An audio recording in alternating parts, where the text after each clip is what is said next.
The desert wind howled like a banshee, whipping grains of sand against John Harper's face as he stumbled through the endless dunes.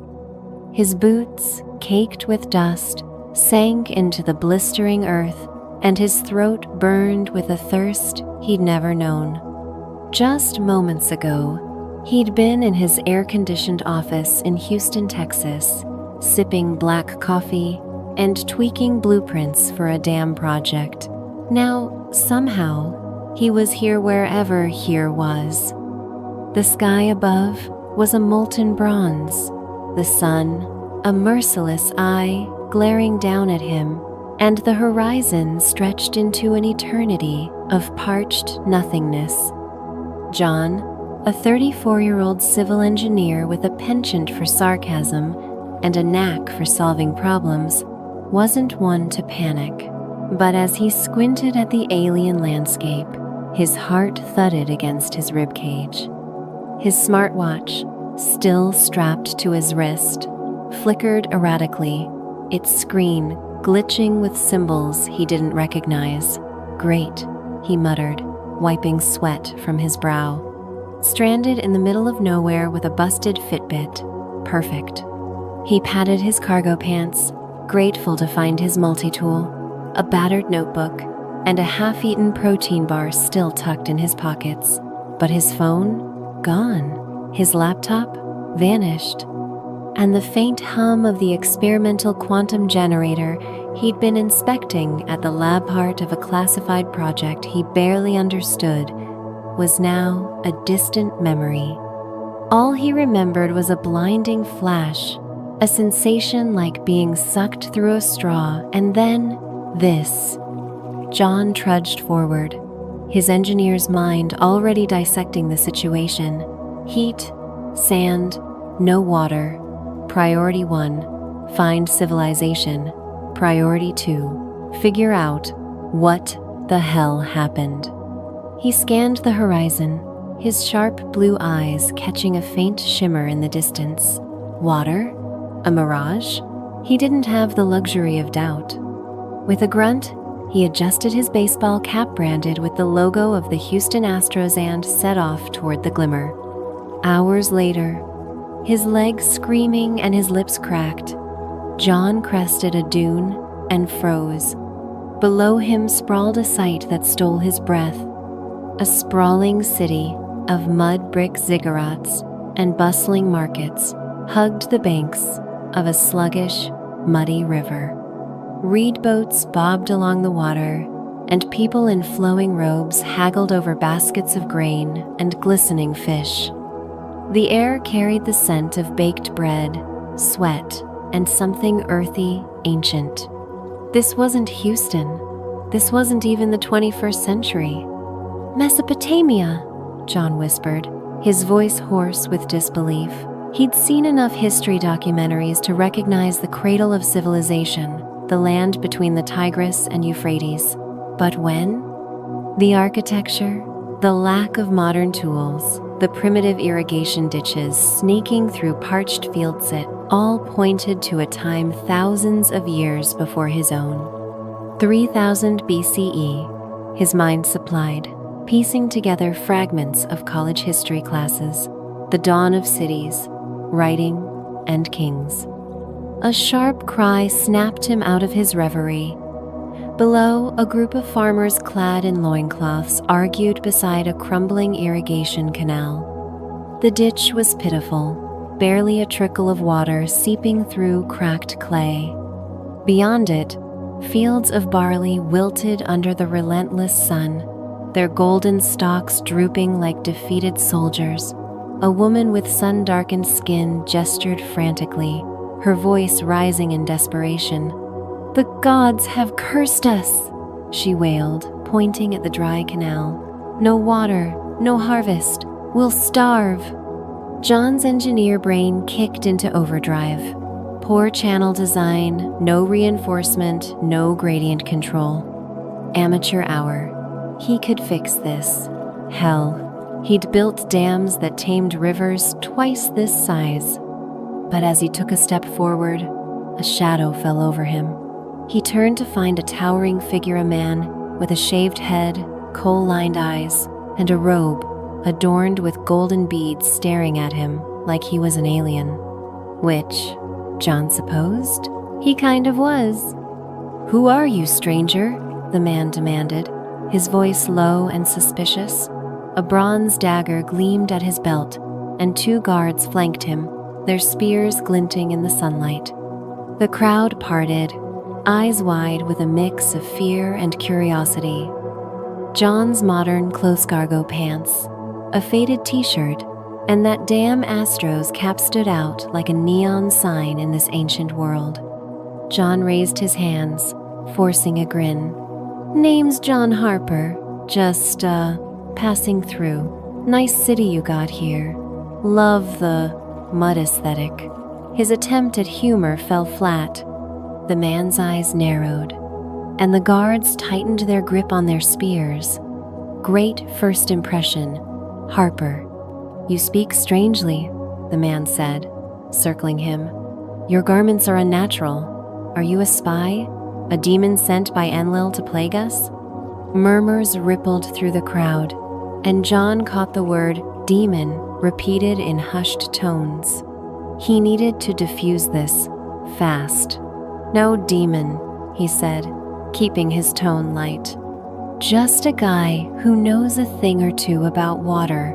Your canal's a mess. I can make it better. More water, better crops, no starvation." He gestured toward the wilting fields, hoping his confidence would win them over. The man, clearly some kind of priest or official, scowled but didn't dismiss him outright. "You claim to command water? Only the gods wield such power." His tone was skeptical, but there was a flicker of interest in his dark eyes. The crowd leaned in, their desperation palpable. John seized the moment. "Not gods," he said, tapping his temple. "Engineering. Give me a chance, and I'll have your fields drinking like a Texan at a barbecue."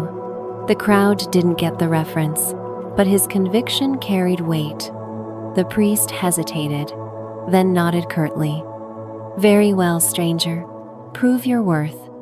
But know this. If you fail, or if you bring calamity, your blood will feed the earth." The threat hung in the air, sharp as the dagger at the priest's side. John swallowed hard, but kept his grin in place. "Deal," he said, already mentally sketching a new canal design. "Piece of cake. Dig a trench. Reinforce with clay. Just the slope. Easy." But as the crowd dispersed, and the priest's gaze lingered on him, John felt a prickle of unease. This wasn't just about engineering.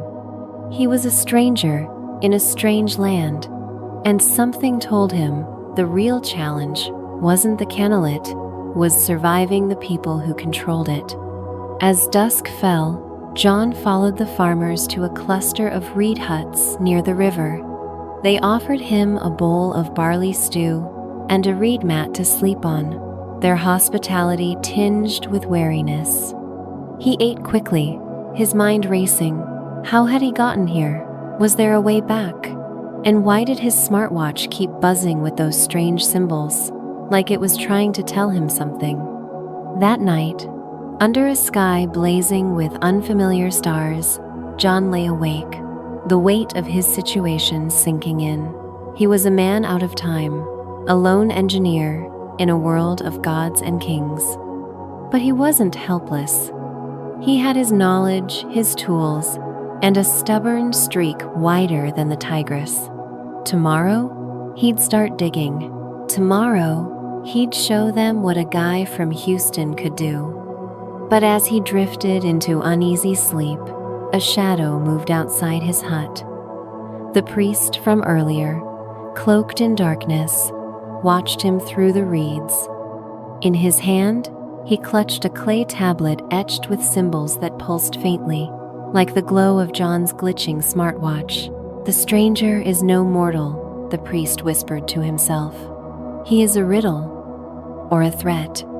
And somewhere, deep in the city's ancient heart, a hidden chamber, hummed with a power older than the Starsa power that had torn John from his world and would not let him go so easily. The sun rose over the city of Uruk like a molten coin, casting golden light across the patchwork of wilting barley fields. John Harper stood at the edge of the crumbling irrigation canal, his Astro's cap tilted back, a makeshift stylus in hand as he scratched calculations into a slab of wet clay. Around him, a gaggle of farmers watched, their weathered faces a mix of hope and skepticism. The air buzzed with the scent of dust and desperation, and John felt the weight of their stares, like a physical force. He was no stranger to high-stakes projects back in Houston. He'd once rerouted a flooded river in 48 hours, but this was different. This was Mesopotamia, 3000 BCE, and failure meant more than a bad performance review. It meant death. "All right, folks," John said, clapping his hands to break the tension. "This canal's about as useful as a screen door on a submarine. We're gonna rebuild it. Make it flow like the Mississippi after a storm." The farmers blinked, uncomprehending, but his confidence was infectious. A young woman named Shala, with eyes like polished obsidian and a quick smile, stepped forward, her woven skirt swaying. "You speak of rivers we do not know, stranger," she said, her voice warm but laced with doubt. "Can you truly bring water to our fields?" John flashed a grin, his blue eyes glinting with mischief. "Sweetheart, I could make the Sahara bloom. Stick with me, and you'll be swimming in barley by next week." Shala's laugh was like a bell, and for a moment, the crowd relaxed. But John caught the shadow of the priest, Enkidu, watching from a distance, his coal-lined eyes unreadable. The man hadn't warmed to John since their first encounter, and his presence was a constant reminder that not everyone in Uruk was rooting for the time-traveling engineer. John got to work, his mind a whirlwind of angles and gradients. The canal was a disaster too shallow, poorly sloped, and leaking like a sieve. He sketched a new design, a deeper trench, reinforced with baked clay bricks, and a slight incline to ensure steady flow from the Euphrates. The farmers listened as he explained, though his modern terms baffled them. "This clay," he said, holding up a lump, "is like ancient concrete, tough, reliable, and cheap. We'll mold it, bake it, and line the canal so it doesn't crack." The farmers chuckled at ancient concrete, and the phrase spread like wildfire, earning John the nickname Mud Brick Magician among the locals. But convincing the farmers was only half the battle. Enkidu, the high priest of the temple of Inanna, saw John's growing influence as a threat. While John directed workers to dig and mix clay, Enkidu spread whispers of blasphemy, claiming the stranger's magic defied the gods. At night, by the flickering light of oil lamps, John overheard murmurs in the reed huts. "He speaks of no offerings to Enlil. What if he angers the storm god?" John brushed it off. He had deadlines, not deities, to worry about, but the tension simmered beneath the surface. Days passed in a blur of sweat and progress. John worked alongside the farmers, his t-shirt soaked through, his hands blistered from hauling clay. Shala became his unofficial assistant, translating his instructions and softening his blunt American humor for the locals. There was a spark between them, unspoken but electric, in the way her fingers brushed his when passing tools, or the way she teased him about his starry hat. John tried to focus. "You're here to fix a canal," not flirt across millennia, but Shala's presence was a welcome distraction from the growing unease in Uruk. By the fourth day, the canal was taking shape. The trench was deeper, the clay bricks stacked neatly along its banks, ready for firing. John had even rigged a crude pulley system using reeds and wooden rollers, impressing the farmers with how it eased the labor. "This," he said, hoisting a basket of clay with a grin, "is what we call a game changer back in Texas." The farmers cheered, their faith in him solidifying, but that night, disaster struck. John awoke to shouts and the acrid smell of smoke.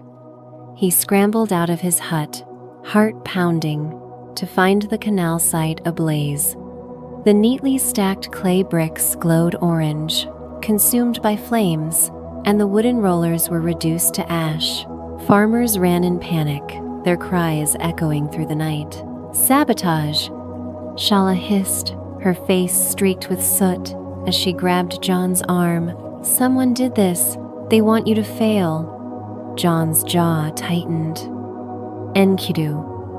The priest had been too quiet, his glares too pointed, but there was no time to point fingers. The fire had destroyed half their work, and the fields were still dying. John rallied the farmers, his voice cutting through the chaos. "We're not done yet. We rebuild, we reinforce, we keep going. Nobody's gonna scare us off." His defiance rallied the crowd, and they set to work salvaging what they could, dousing the flames with buckets of river water. As dawn broke, John stood amidst the smoldering ruins, his optimism fraying. Shala knelt beside him, her hand resting lightly on his shoulder. "You are not like other men," she said softly, her voice a mix of admiration and curiosity. "You fight as if the gods themselves cannot stop you. Where do you come from, John Harper?" Her gaze was intense, searching, and for a moment, John was tempted to tell her the truth about Houston, about 2025, about the quantum flash that had ripped him from his world, but he couldn't. "Not yet." "Long story," he said, forcing a smile. "Let's just say I'm from a place where we don't give up easy." Shala's lips curved, but before she could reply, a shadow loomed over them. Enkidu, flanked by temple guards, stood with a clay tablet in hand, his expression cold as stone. "The king has heard of your efforts," Enkidu said, his voice dripping with disdain. "He summons you to the palace. The fields must be saved, stranger, or your life is forfeit." The crowd gasped, and John felt a chill despite the morning heat. The priest's words were a trap, a challenge designed to break him, but John wasn't one to back down. "Tell the king I'll be there," he said, standing tall, "and tell him to get ready for a show." Enkidu's eyes narrowed, but he turned and left, his robes swirling like a storm cloud. Shala squeezed John's arm, her touch grounding him. "Be careful," she whispered. "Enkidu fears you, and fear makes men dangerous." The palace of Uruk was a marvel of mud brick splendor, its walls carved with scenes of gods and lions. John entered the throne room, his boots echoing on the polished clay floor. King Lugal, a broad-shouldered man with a beard like coiled rope, sat on a throne of cedar and gold. His eyes were sharp, assessing, and the court buzzed with nobles and scribes, their whispers like a hive of bees. Enkidu stood at the king's side, his presence a silent accusation. "Stranger," Lugal boomed, his voice filling the hall. "You claim to wield power over water. Our fields die, our people hunger. The gods have turned their faces from us. Can you succeed where they have not?" The question was a gauntlet, and John felt every eye on him. He straightened, his engineer's mind already racing. "I don't need gods," he said, his voice steady. "I need workers, clay, and 5 days. Give me that, and your fields will drink deep." A murmur rippled through the court. Blasphemy, audacity, or both. Enkidu stepped forward, his tablet raised like a weapon. 5 days? The priest sneered. "You mock the king's patience. If you fail, your blood will appease the gods." The threat was clear, and John's pulse quickened. But he'd faced worse odds: hurricanes, budget cuts, impossible deadlines. He met Lugal's gaze, unflinching. 5 days, John repeated. "And if I succeed, I want a seat at the table. No more stranger nonsense. Deal?" The court fell silent, stunned by his boldness. Lugal's lips twitched, a hint of amusement breaking through his stern facade. "Bold words," the king said. "Prove them, and you shall have your place. Fail, and the earth will claim you." The decree was final, and John nodded, his fate sealed. As he left the palace, Enkidu's glare burned into his back, and John knew the priest would stop at nothing to see him fail. Back at the canal site, John threw himself into the work with renewed urgency. The farmers, inspired by his defiance, worked tirelessly, digging and molding clay under his direction. Shala stayed close, her presence a steady anchor amidst the chaos. John introduced new innovations: a sluice gate, made from reeds and wood, a primitive aqueduct to divert water more efficiently. The farmers marveled, calling him a sorcerer, but John just laughed. "It's not magic," he said, wiping sweat from his brow. "It's just math." But Enkidu's shadow loomed larger each day. Tools went missing, workers reported strange omens, and John caught glimpses of cloaked figures watching from the dunes. On the third night, as he pored over his clay tablet sketches by lamplight, Shala burst into his hut, her face pale. "John, they found a tablet near the canal. It bears the seal of Inanna's Templiand, a curse against you." John's stomach twisted. A curse? In his world, that was superstition, but here, it was a weapon. He followed Shala to the canal, where a crowd had gathered around a clay tablet etched with jagged symbols. The farmers whispered fearfully, their faith in John wavering. "Enkidu's work," John muttered, his fists clenching. He climbed onto a pile of bricks, raising his voice to the crowd. "Listen up," he shouted. "This isn't a curse. It's a trick, a cheap shot from someone who wants us to fail. We're stronger than that. We're building something real, something that'll feed your kids for years. You with me?" His words were raw, impassioned, and the farmers roared in response, their fear giving way to determination. Shala's eyes shone with pride, and John felt a surge of resolve. Screw Enkidu. We're finishing this. The next day, the canal was nearly complete. Water trickled through the new trench, a promising start, but John knew it wasn't enough. The fields needed a flood, a spectacle to win the king's trust and silence the priest. He worked feverishly, adjusting the sluice gate, reinforcing the bricks, and praying his calculations were right. As the sun set, he stood with Shala, watching the first steady stream flow into the fields.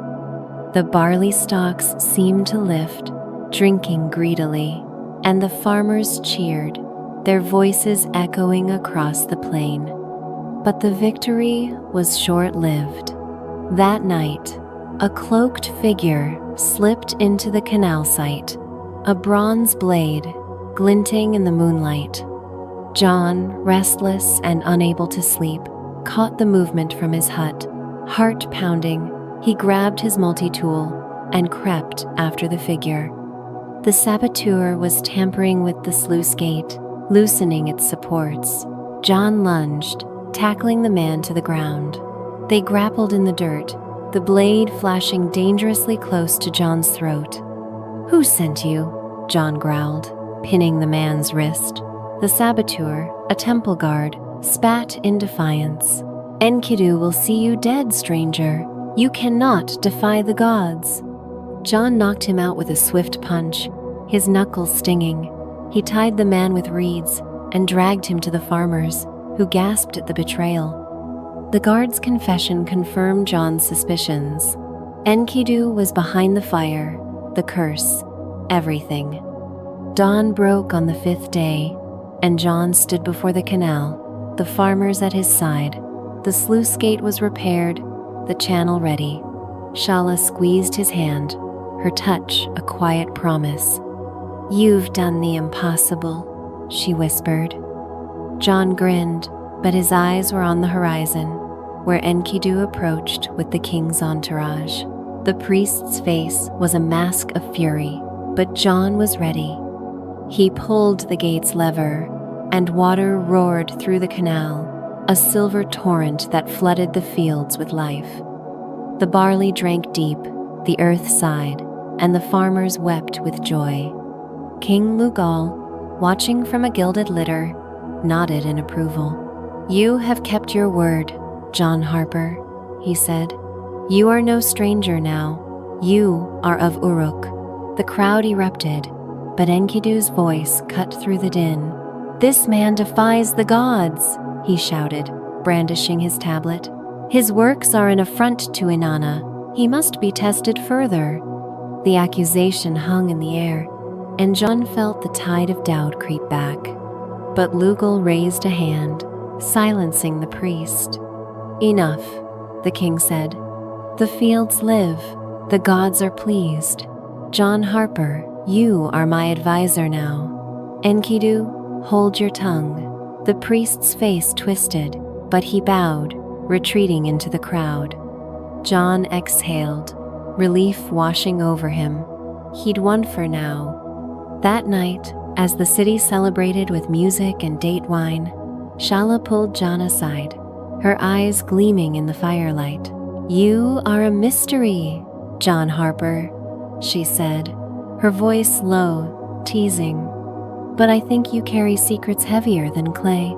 She leaned closer, her breath warm against his cheek, and John's heart raced. Before he could respond, a figure emerged from the shadows, a young acolyte of Enkidu's, his face pale with fear. "Stranger," the boy whispered, glancing nervously at the crowd. "The priest speaks of a gate of time in the temple. He says it brought you here and it can send you back. But beware. Enkidu guards it, and he will kill to keep its secrets." The boy vanished into the night, leaving John stunned. A gate of time, a way home. His smartwatch buzzed, its glitching symbols suddenly sharper, as if responding to the boy's words. John looked at Shala, then at the city he'd begun to save. He'd beaten Enkidu's schemes, won the king's trust, and brought water to the fields. But now, a new question burned in his mind. Stay and build a life here, with Shala and Uruk, or risk everything to find the gate and return to Houston? As the drums of celebration echoed, John felt the pull of both worlds, his heart torn between duty and destiny. The air in Uruk crackled with urgency, as if the gods themselves held their breath. John Harper stood at the edge of the newly rebuilt canal, his Astro's cap dusty but defiant, his hands gripping a reed-woven lever that controlled the sluice gate. The fields beyond lay parched, their barley stalks brittle under the unrelenting Mesopotamian sun. 5 days, that was the ultimatum King Lugal had given him. 5 days to flood the fields with life-giving water, to prove his worth as Uruk's savior, or face a gruesome fate, buried alive in the very earth he'd sworn to revive. The stakes were higher than any dam project back in Houston, and John's pulse thrummed with a mix of fear and determination. The past 4 days had been a whirlwind of grit and ingenuity. John had rallied the farmers, their calloused hands digging trenches and stacking clay bricks under his relentless direction. Shala, the fierce-eyed woman who'd become his ally, and something more, translated his modern jargon into words the locals could grasp, her laughter a beacon in the chaos. Together, they'd rebuilt the canal stronger, smarter, with a pulley system John had rigged from reeds and wood, a Texan tractor, he'd called it, grinning as the farmers marveled at its efficiency. But Enkidu, the high priest of Inanna's temple, loomed like a storm cloud. His sabotage attempts, fires, curses, hired blades thwarted but never fully stopped. Now, with the deadline looming, John knew the priest was planning something bigger. Day 1 had been a test of will. Enkidu's whispers had sown doubt among the farmers, tales of divine wrath if they followed the blasphemous stranger. John countered with action, striding through the fields like a general, his voice booming. You want water? You want food? Then trust me, not some guy in a fancy robe. His bluntness, laced with Houston bravado, won them over, and Shala's warm gaze, as she handed him a clay cup of water, didn't hurt either. Her fingers lingered on his, a fleeting spark that made his heart race. Focus, Harper. Canals, not crushes, but the memory of her touch fueled him through the long hours. By day 2, the canal was nearly complete, its clay-lined walls gleaming under the sun. John introduced a new trick, a series of reed gates to control water flow, inspired by a lock system he'd designed for a Texas river. The farmers gasped as he demonstrated, water trickling precisely where he wanted. It's like taming a bronco, he said, wiping sweat from his brow. You just gotta know the reins. The crowd cheered, but Enkidu's spice-cloaked figures, lurking at the camp's edge, watched with cold eyes. That night, John found a clay tablet spiked into the ground near his hut, its symbols jagged and menacing. Shala translated, her voice low. A warning, defy the gods and the earth will swallow you. John snorted, let it try. Day 3 brought the first real crisis. As John adjusted the pulley system, a scream echoed from the canal. A section of the trench had collapsed, trapping 2 workers under a cascade of mud and clay. The farmers panicked, shouting of Enlil's curse, but John dove into the muck, his multi-tool flashing as he pried debris free. Shala was at his side, her hands steady as they pulled the men to safety. The workers, coughing but alive, looked at John with awe. You risked your life, Shala said later, her voice soft, her eyes searching his in the firelight. Why? John shrugged, his t-shirt caked with mud. It's what we do in Houston. Nobody gets left behind. Her smile was a reward worth more than gold, but the collapse wasn't an accident. John found traces of tampered supports, Enkidu's handiwork, no doubt. Day 4 was a race against time. The canal was functional, water flowing steadily, but the fields needed a deluge to survive. John pushed the farmers to their limits, his own body screaming from exhaustion. He taught them to reinforce the canal with a lattice of reeds, a trick he'd learned from a Louisiana bayou project. The work was grueling, but Shala's presence kept him grounded. During a rare break, she pulled him to a quiet corner of the camp, her fingers tracing the edge of his cap. You carry a weight, John Harper, she said, her voice a sultry whisper. A world beyond this one, will you tell me? Her closeness was intoxicating, her scent of date blossoms and earth stirring something deep in him. He leaned in, tempted, but a shout from the canal snapped him back. Later, he promised, his voice husky, if we survive this. Now, on the 5th day, the moment of truth had arrived. The entire city had gathered farmers, nobles, King Lugal on his gilded litter, and Enkidu, his coal-lined eyes glittering with malice. The canal stretched before them, a marvel of clay and ingenuity, its waters poised to flood the fields. John stood at the sluice gate, his hand on the lever, every muscle taut. Shala was beside him, her hand brushing his arm, a silent anchor. The crowd held its breath, and John felt the weight of their hopes, their fears, their lives. "All right, Uruk," he said, his voice carrying across the plain. "Let's make this desert dance." He pulled the lever, and the gate groaned open. Water roared through the canal, a silver torrent that surged into the fields. The barley stalks lifted, drinking greedily, and the earth sighed with life. The crowd erupted, their cheers shaking the air. Farmers wept, children danced, and King Lugal's stern face broke into a rare smile. Shala threw her arms around John, her laughter warm against his ear. "You did it," she whispered, her lips grazing his cheek. John's heart soared, but his eyes locked on Enkidu, whose face was a mask of fury. The priest stepped forward, his voice slicing through the celebration. "This is no victory," he bellowed, raising a clay tablet etched with glowing symbols. "This man defies Inanna. His works are a mockery of the gods. I demand a trial by ordeal at the river. Judge him." The crowd gasped, their joy faltering. A trial by ordeal meant facing the Euphrates itself, swimming its treacherous currents or sinking as proof of guilt. John's stomach dropped. He'd beaten sabotage, curses, and collapsing trenches, but this was a death sentence. Lugal's eyes narrowed, weighing the priest's words. "Enkidu speaks of the gods," he said, his voice heavy. "But the fields live because of you, John Harper. What say you?"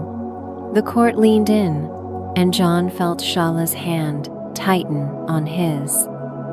He could refuse, cling to his victory, but Enkidu's challenge was a trap to undermine him. He needed to end this, here and now.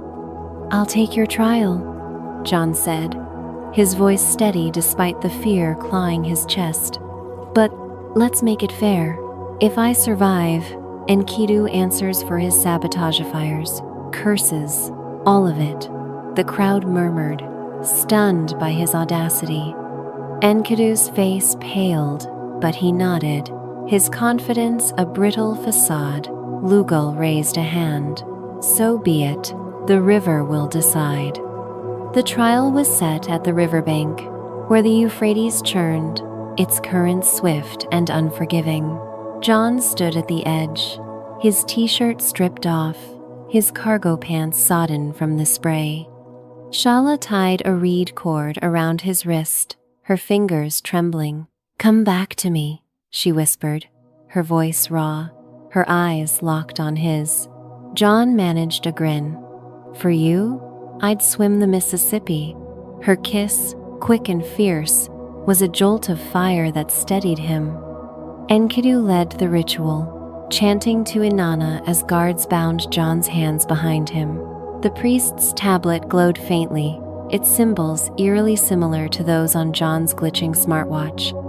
The gate of time, John thought, his mind racing. Enkidu knew more than he let on, but there was no time to unravel it. The guards pushed John toward the water, and the crowd fell silent.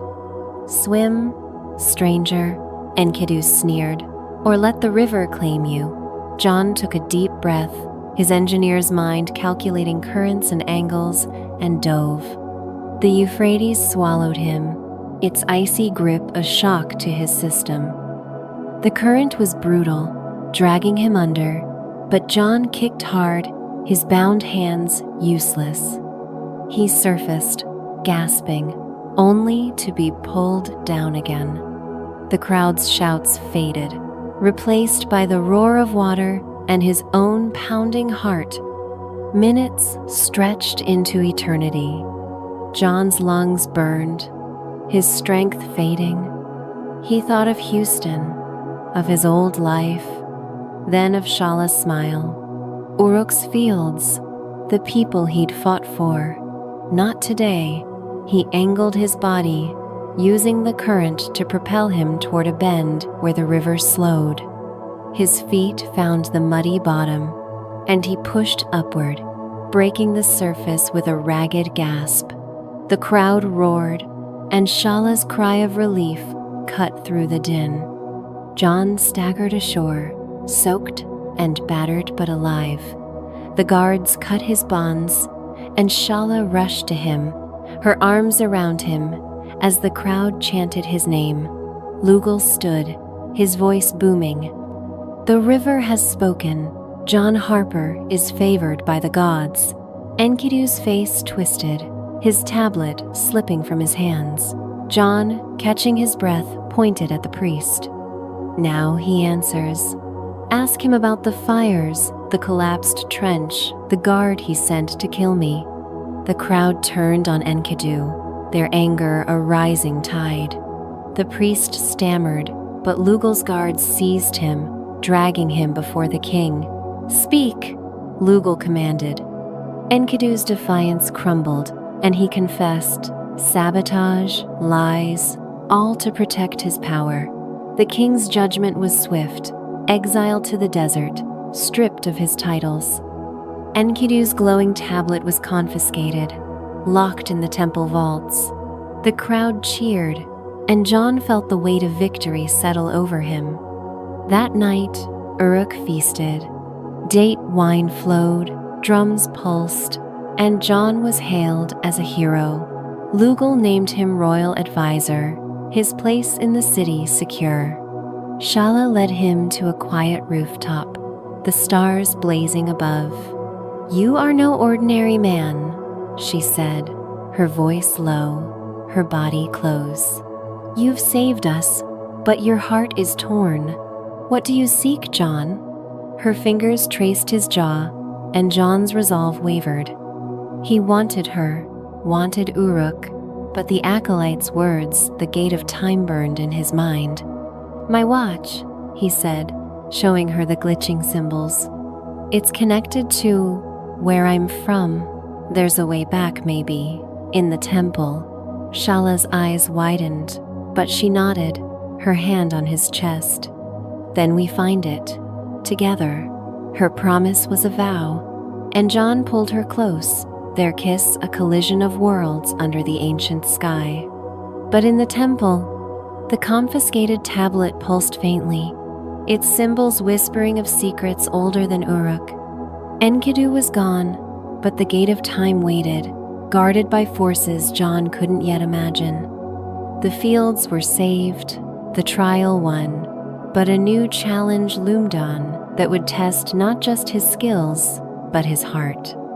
The night air in Uruk was thick with the scent of date, wine, and blooming jasmine, the city alive with celebration. Torches cast golden flickers across mud brick walls, and the rhythmic pulse of drums echoed like a heartbeat.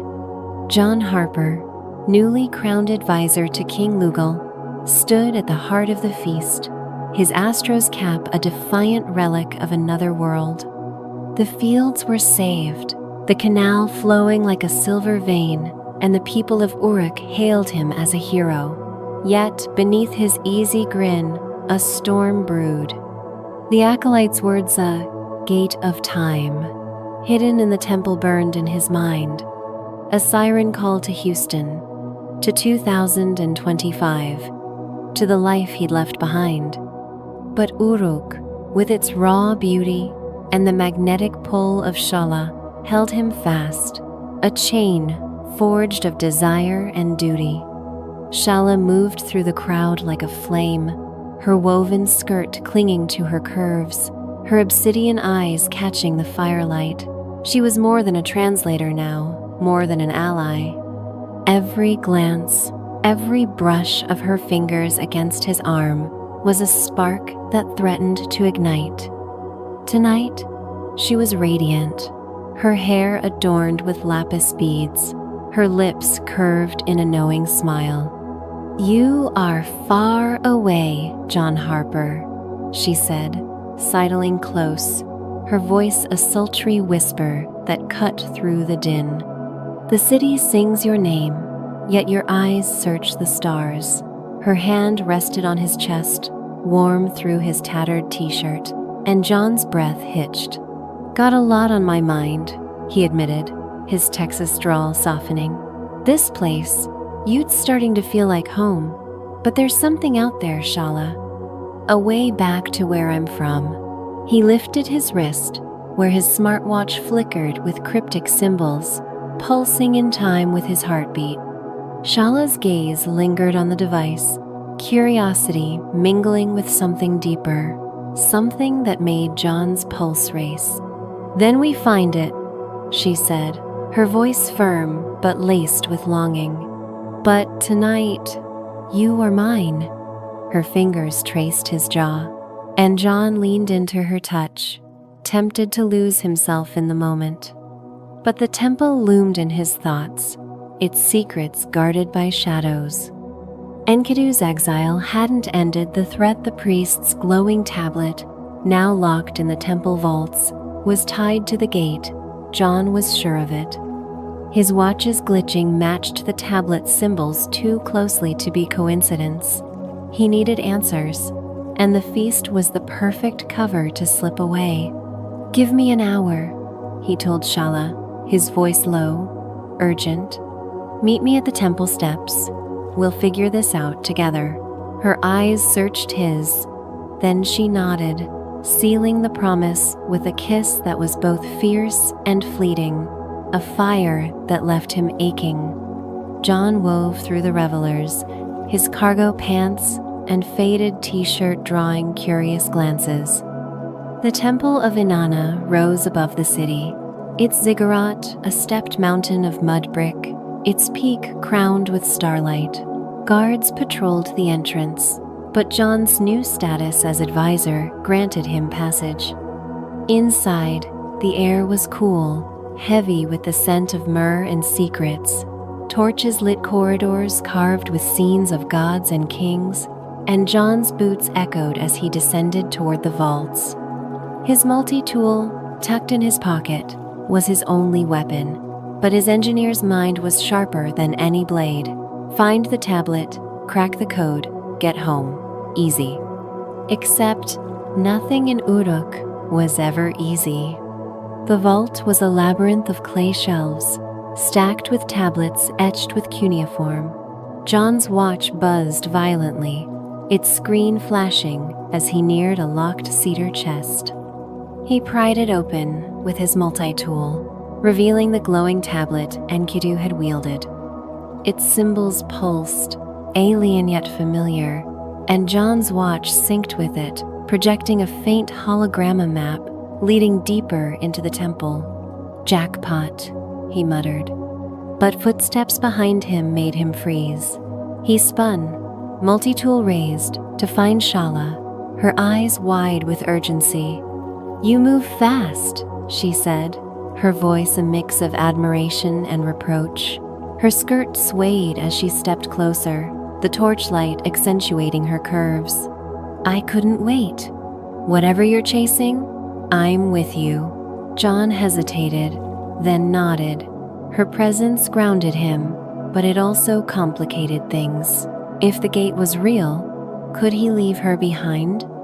He pushed the thought aside, handing her a torch. "Stay close. This just got weird." The map led them through hidden passages, the air growing colder, the walls humming with an unnatural energy. John's watch vibrated, its symbols aligning with carvings on the wall, swirling patterns that seemed to move like liquid starlight. Shala's hand found his, her grip tight. "This is no temple," she whispered. "This is something older." John's engineer brain screamed impossible, but his gut told him she was right. The deeper they went, the more the world felt wrong, as if time itself was bending. They reached a chamber, its ceiling lost in shadow, its center dominated by a circular platform of black stone. The tablet's glow intensified, and John's watch projected a beam, activating the platform. Symbols flared across its surface, and a low hum filled the air, like the quantum generator back in Houston. The gate of time. John's heart pounded. This was Ida way home. But as he stepped forward, a figure emerged from the shadows. Enkidu, his exile ally, his coal-lined eyes blazing with fanaticism. "You cannot have it," the priest hissed, a bronze dagger in one hand, the other clutching a second glowing tablet. "The gate is Inanna's, a gift of the gods. You, stranger, will destroy us all." His voice was manic, and John realized Enkidu wasn't just a priest, was a guardian, bound to the gate's secrets. Shala stepped in front of John, her torch raised. "Leave him, Enkidu. Your time is over." Her defiance was aflame, but Enkidu lunged, his dagger flashing. John tackled the priest, the impact jarring his bones. They grappled on the stone floor, Enkidu's strength fueled by desperation. The dagger grazed John's arm, blood welling, but he twisted the priest's wrist, sending the blade clattering. Shala smashed her torch against Enkidu's second tablet, shattering it. The gate's hum faltered, symbols flickering erratically. Enkidu screamed, a sound of rage and despair, and John pinned him, his multi-tool pressed to the priest's throat. "Talk," he growled. "What is this place?" Enkidu's laugh was broken, his eyes wild. "The gate is eternal. It chooses who crosses past, future, worlds beyond. You were brought here, stranger, but you cannot leave. The gods demand balance." His words were a riddle, but before John could press further, guards burst into the chamber, summoned by the noise. They seized Enkidu, dragging him away, his cries echoing. The gate's hum died, its symbols fading, and John's watch went dark, its battery spent. Shala helped him stand, her hands gentle on his wounded arm. "You found it," she said, her voice soft but heavy. "But it's gone." John stared at the silent platform, his mind reeling. The gate had activated, briefly, but Enkidu's saboteur, the god's will, had closed it. Houston was out of reach, for now. Yet Uruk was here, vibrant, alive, with Shala's warmth beside him. He turned to her, her face illuminated by the dying torchlight, her lips parted, expectant. "I'm not done," he said, his voice rough with resolve. "There's another way, another gate, maybe, or a key. I'll find it." Shala's smile was both tender and fierce. "Then we search together. But first," she pulled him close, her kiss deep and unyielding, a promise that bound him to this ancient world. John surrendered to it, his hands tangling in her hair, the weight of time and choice fading for a moment. Days later, John stood on Uruk's walls, the city sprawling below, its fields green with new life. Lugal had granted him a house, a title, a future. Shala was at his side, her presence a constant pull, but the temple's secrets gnawed at him. Enkidu's worlds beyond hinted at more than a simple return to Houston. What if the gate led elsewhere, to futures or pasts he couldn't imagine? His watch, now lifeless, was tucked in his pocket, but he'd salvaged fragments of Enkidu's tablet, their symbols a puzzle he'd solve. Shala leaned against him, her shoulder brushing his. "What now, John Harper?" she asked, her voice a melody of challenge and desire.